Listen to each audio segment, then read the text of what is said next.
Hey everybody, hope you're doing well. Welcome back to another episode of CS News. As always, time markers for stories are down below for all of you. If you have any particular interest in certain stories, they are down below in the description for all of you. I first want to touch on for our main story today is the salaries of the Virtus Pro CSGO team over there, and they are making some insane money. As according to an interview with Anton Sherpanikov, he is actually the co-owner of ESForce, who owns Virtus Pro and other esports organizations out there. A very wealthy man, a very powerful and knowledgeable man. He came out in an interview and was asked, "What does top-tier esports players make?" referring to the Virtus Pro players, and allegedly, according to him, they actually make anywhere from $15,000 to $20,000 per month, not including prize pool winnings or sponsorship winnings as well. So without even having to win a tournament out there, without even having to secure a sponsorship or winning any events, they are making anywhere from $15,000 to $20,000 per month. That goes for all 5 of those CSGO players. And now, not really a big surprise here, they're one of the top known brands out there right now, one of the best CSGO lineups of all time. And then many of you guys know months ago they signed a 4-year, the largest CSGO contract of all time, worth several millions of dollars.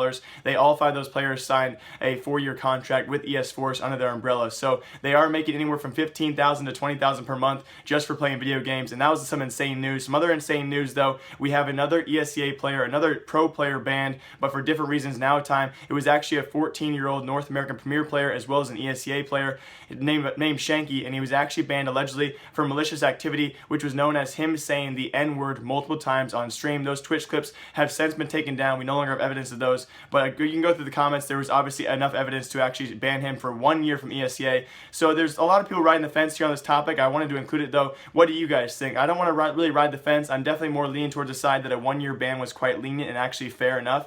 People are saying, you know what? He just said the N-word multiple times. Doesn't mean he knew what it meant. Maybe he's too young. He's obviously 14 years old. But I'm definitely more along the side of people saying a 1-year ban is definitely sufficient. He said it multiple times. He knows what it means. Now, when I was 14, I had no idea what the word meant.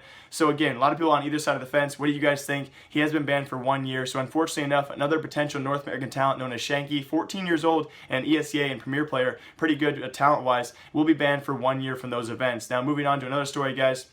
Leaked to YLMAO from a secret source. I really do believe YLMAO is one of the best leakers out there besides Decay, and Decay often uses him as one of his sources. Now YLMAO tweeted out this the other day, Mousesports Niko will be wanting to make his own team with current teammate that will be loWel on the team right now. Obviously Mousesports went out of group stages this past weekend in the majors, and they actually will be wanting to make a team with other inactive player on the Mousesports lineup. That will be Oskar. That is actually former Hellraisers player Oskar, still a really good CSGO talent. People thought he was one of the better players in 2016 until his fallout. So apparently Niko and loWel, the current Mousesports players, want to team up with Oskar and make a 3-man team. That will mean they're going to leave behind Chris J and Dennis, who I believe are actually 2 of your better players on Mousesports. Chris J, one of the best operators out there, I do believe, very underrated, or I think he does show some great talent from time to time. Now they will be leaving behind, no surprise here, Spitty, who had one of the worst major performances of all time. So apparently Niko, loWel, as well as former Hellraisers and current inactive player from Mousesports, Oskar, want to make a 3-man team out there sometime soon after the major. So it's going to be really cool to see if that actually happens. Now briefly mentioning to all of you guys in 2 separate news stories here,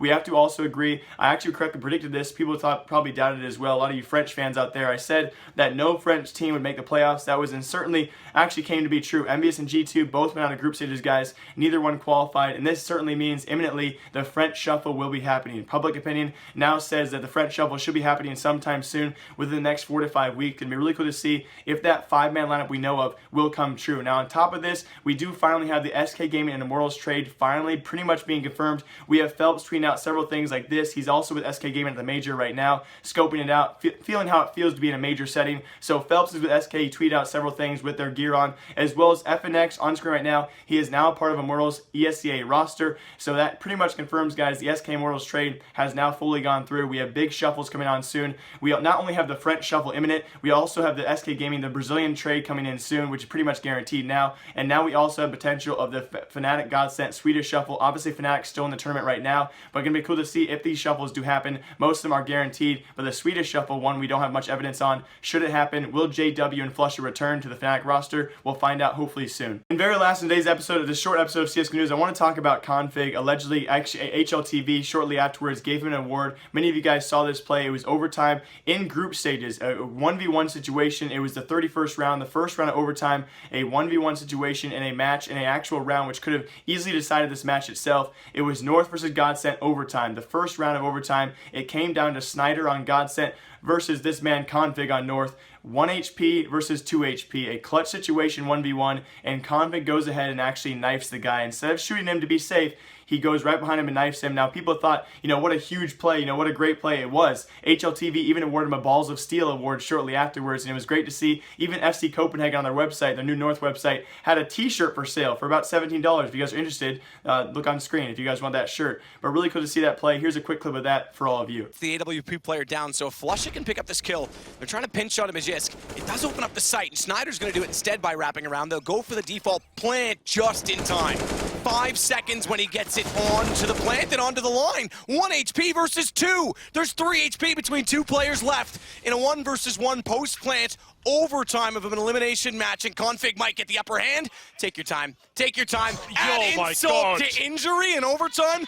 That is bold. Why would you do that? And then you think about it, because you saw Magic's tweet. When you think about it, if you're his teammate, you're thinking, dude, k0nfig, yo, k0nfig, he's got 1 HP, man. He's heavily lit. Just shoot the guy. What if in a other world, znajder would have turned around, just one dinked him with a USP or whatever he had in his hands?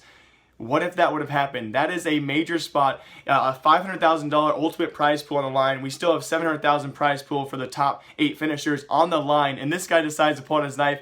I don't think people really understand how ballsy this truly was and how much backlash this guy would have gotten if that knife somehow failed, if he somehow missed or somehow would have died any other way. So an incredibly ballsy play, well deserving of the Balls of Steel award. That's going to do it for today's episode of CS:GO News. I currently have my editor down below for all of you. He goes by the name of Felon. He's actually working on a story about the hacking community for all of you. So hacks are back, and we have a big name hacker coming back to CS:GO for all of you. So please stay tuned. That story will be tomorrow or Sunday for all of you. We have some great stories in CS:GO News coming for all of you as well sometime soon. Hope you guys all enjoy. As always, my name is Jake, and I like you. I will see you guys all tonight for a great live stream. Me and my friend Terry will be live streaming together tonight, as well as tomorrow we'll be casting all of the matches. So please stay tuned, guys, on YouTube. Turn on notifications. I'm going to be casting with my friend Terry all of the semifinal matches tomorrow. Should be a great time. Should be really fun. Hopefully I don't lose my voice. And tonight will be a special stream where I might drink some special water. Hope you guys all enjoy. Remember, I like you. I'll see you next time.